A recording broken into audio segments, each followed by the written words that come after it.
Hoje nós vamos falar sobre a Parashá Korá, né? Coré, como muitos costumam dizer.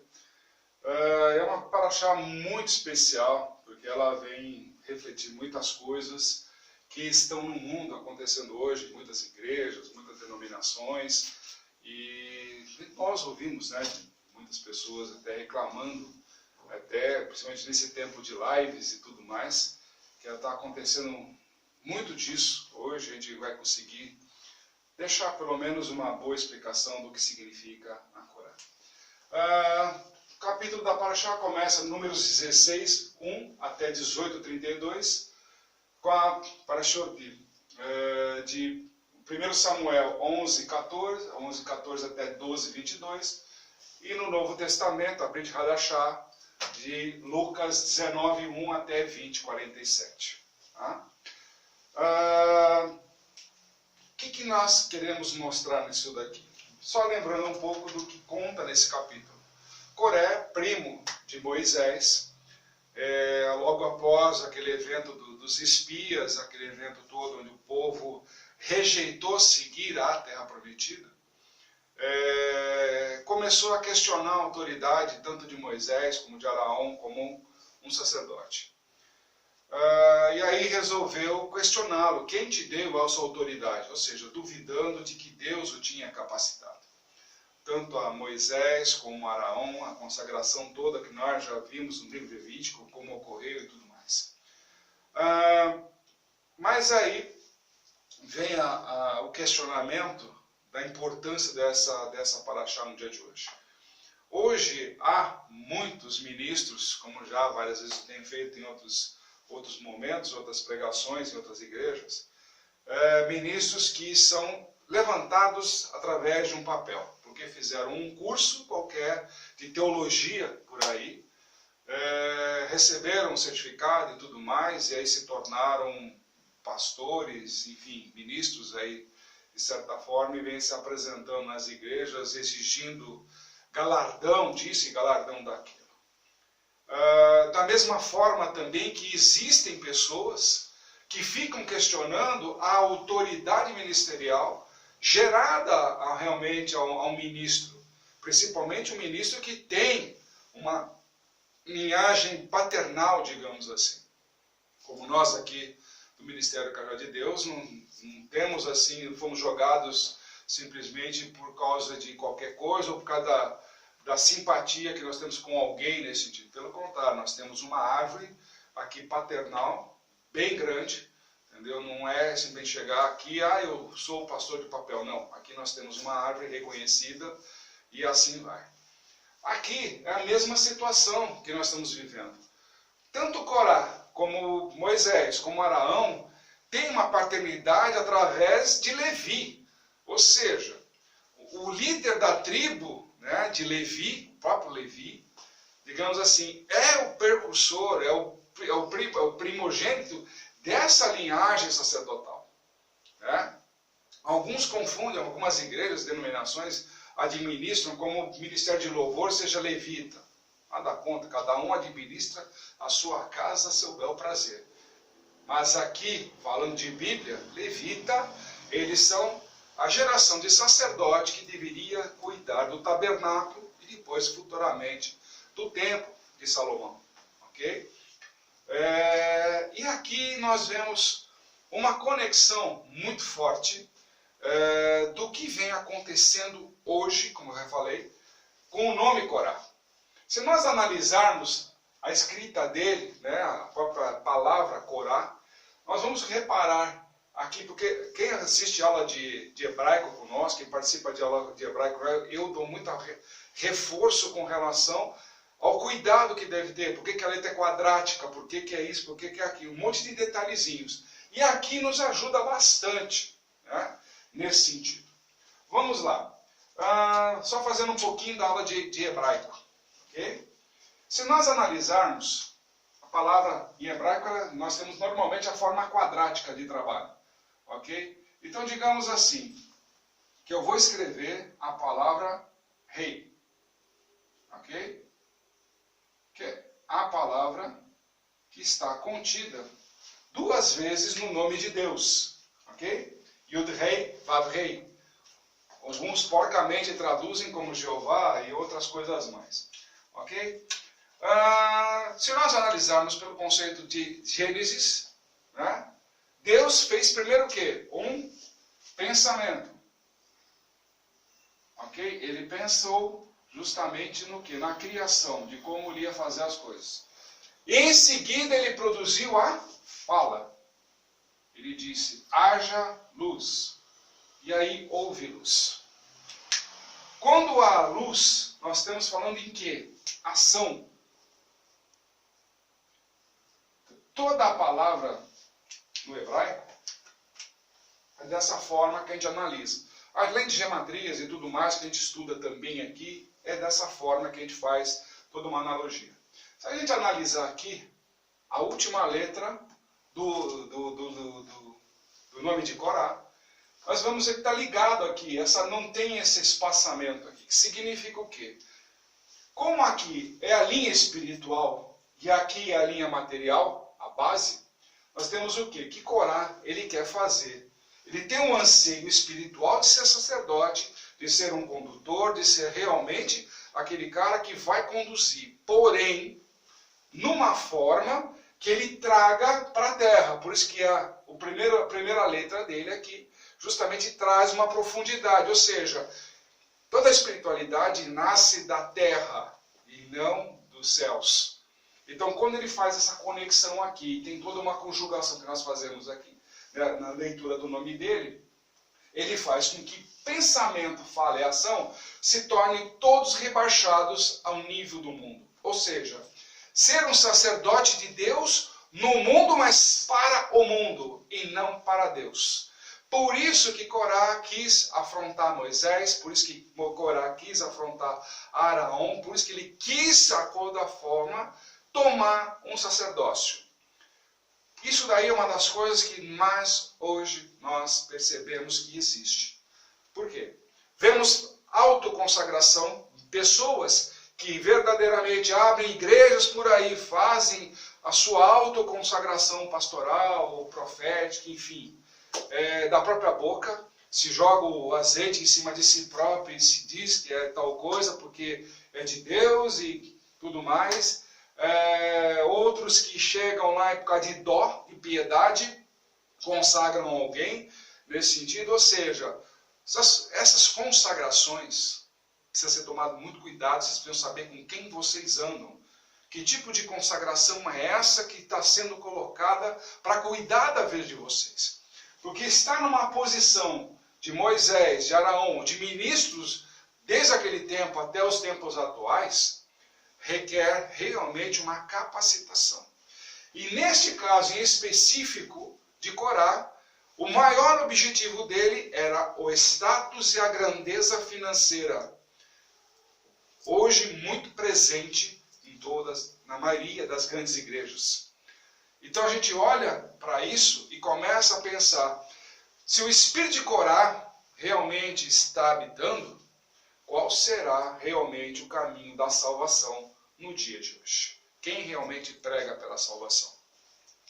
Nós precisamos começar a entender que não é olhar as riquezas da igreja que isso beneficia o sacerdote. Nunca. Qualquer riqueza material que seja tomada da igreja para benefício sacerdotal, nós entraremos pelo livro de Malaquias, estaremos roubando Deus. Então precisamos tomar muito cuidado com relação a isso, nesse caminho.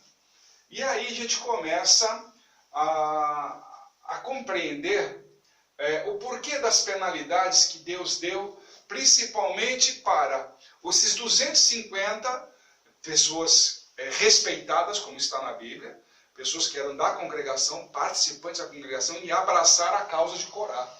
Ou seja, não é porque eu sou importante na congregação que eu estou isento de erro, pelo contrário, está mostrando que está passível de erro. E aí, os 250 levam incensários lá no dia da aprovação, para saber quem Deus escolheu para ser eleito como sacerdote, como líder de um povo. Araão, nós sabemos que era o sacerdote, mas a parte de Moisés, vamos tratar agora dessa parte de Moisés como líder, condutor do corpo chamado Israel, congregação Israel, para justamente dessa direção. Quando foi chamado para fazer a apresentação, Moisés ainda tentou, através de Corá, através dos Rubinitas, que eles desistissem dessa empreitada para que encerrasse e fosse tudo considerado perdoado e continuasse em frente. Infelizmente, continuaram a desafiar a autoridade. Então nós temos aqui o seguinte: desafiar a autoridade, no caso de Moisés, significa que você está rejeitando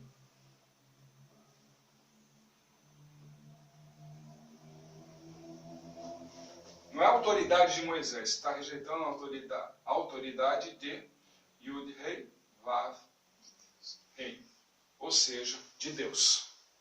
Ok? Desafiando, desrespeitando ou rejeitando a autoridade de Deus, certamente você está caindo fora de todas as promessas, de tudo aquilo que Deus tem para a vida do ser humano, tudo aquilo que realmente deveria ser próspero, acaba por ser anulado. Quando você rejeita Deus da sua vida, mas estou rejeitando a autoridade do homem. Não. Deus nos coloca como autoridade, Ele que nos chama, Ele nos capacita. Estou falando de verdadeiros consagrados, não aqueles que nós já explicamos o que é. Do mesmo jeito que ele fala, orai pelos governantes dos seus países, do seu caminho. Aqui no Brasil, por exemplo, nós temos prefeito, governador, presidência, são os nossos focos de direção que temos que realmente preservar pela capacidade deles. Então, constantemente nós estamos em oração por todos eles. Mas eu não gosto desse, não gosto daquele, mas está orientado por Deus, que independente de quem assuma vontade popular ou vontade de urna, sei lá, como queiram trabalhar a demagogia de vocês, a ideologia de vocês, porém, para nós, é uma pessoa eleita para comandar o povo. Então, independente de quem seja, vamos estar sempre orando. Essa é a determinação de Deus. E aqui, como foi determinado, Coré ele mostra a revolta. Não vou orar por Moisés, pelo contrário, vou afrontar Moisés. Afrontou Moisés, então vamos para o desafio. Foram colocados ali 250 incensários para justamente queimarem e Deus ia mostrar o que estava acontecendo. Ali nós temos uma situação que todo mundo já sabe. Quando Moisés acabou de profetizar, Corá e toda a sua família foram engolidos. Ok? Foram engolidos pela terra. Ok? E aí o pessoal que estava nos incensários, os 250 que estavam nos incensários, os incensários queimaram a todos aqueles que estavam participantes do grupo de Corá. Ou seja, uma outra situação que nós temos aqui. Queimados. Né? Por que nós estamos colocando dessa forma? Já explico mais à frente pelo próprio livro de Gênesis, ok? Só vou dar uma parada aqui. Se nós lembrarmos dos filhos de Abraão, que foram queimados quando estavam se apresentando com um fogo estranho, a mesma coisa acontece aqui, com eles apresentando o incensário para Deus, rejeitando a autoridade de Moisés, ou seja, rejeitando a autoridade de Deus. Deus fulminou a todos eles através do fogo. Então aquela apologia que fogo estranho era porque estavam bêbados, cai por terra quando a gente começa a analisar. Qualquer tipo de fogo colocado no altar, estranho à vontade de Deus, você vai ser consumido pelo fogo de Deus. Ok? Desce fogo de santo? Sim. Da onde? Aí vamos para o livro de Gênesis. Dentro do hebraico nós temos uma palavra que se chama Shaim. Ok?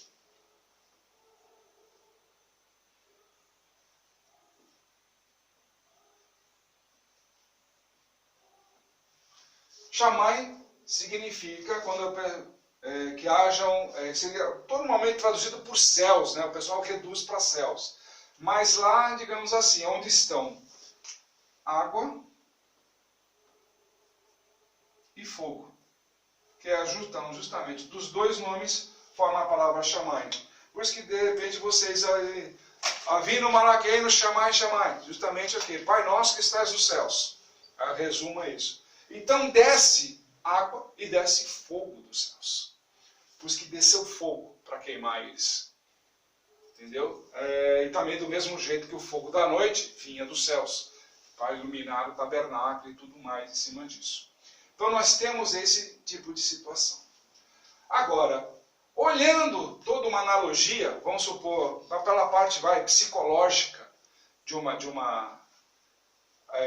sobre Corá, né? Além desse entusiasmo dele pela parte espiritual, aquela coisa toda que deve estar em todos nós, o entusiasmo, porém dentro de um equilíbrio, porque eu tenho que acender a parte espiritual para revelar na material, e não ao contrário, não é a material que revela no espiritual. Porque negócio, eu tenho um carro novo, eu tenho uma cobertura, porque Deus... Isso daí não é ligação espiritual, não tem nada a ver. Você foi capacitado? Foi. Deus te capacitou? Beleza. Então desceu do céu para que você vencesse na terra. E aí não tem nada dessas conotações doidas aí que o pessoal costuma traduzir de forma errada. Tá? Agora, voltando para a analogia, vou apagar aqui um pouco para justamente vocês terem...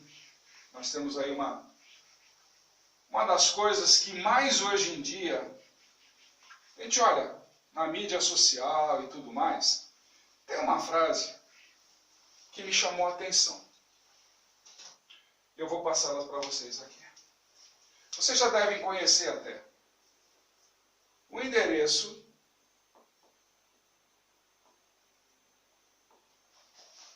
mais difícil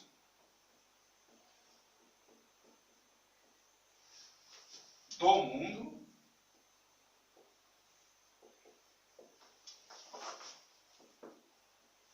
o lugar do outro. Você já deve ter visto no Instagram, eu cansei de ver isso no Instagram, Facebook, por aí vai. Né? É uma frase muito interessante, porém incompleta. É uma das frases mais incompletas que existe. Essa frase tem tudo a ver com Corá, se eu parar com ela aqui.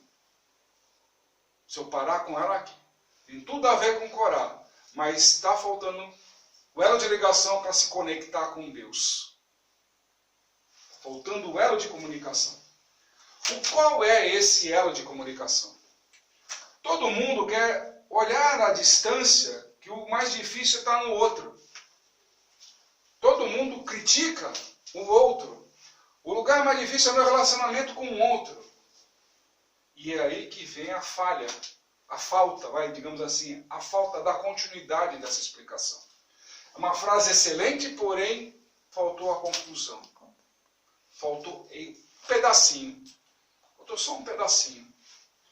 Justamente aquilo que nós chamamos aqui no Ministério de Deus, num famoso ponto no coração. O que vem a ser esse ponto no coração? A minha conexão com Deus. Só que a minha conexão com Deus depende do outro. Então, o endereço mais difícil do mundo é o lugar do outro, dentro do nosso coração. Porque se o outro não está dentro do teu coração, não adianta você dizer para o mundo que o lugar mais difícil é lá.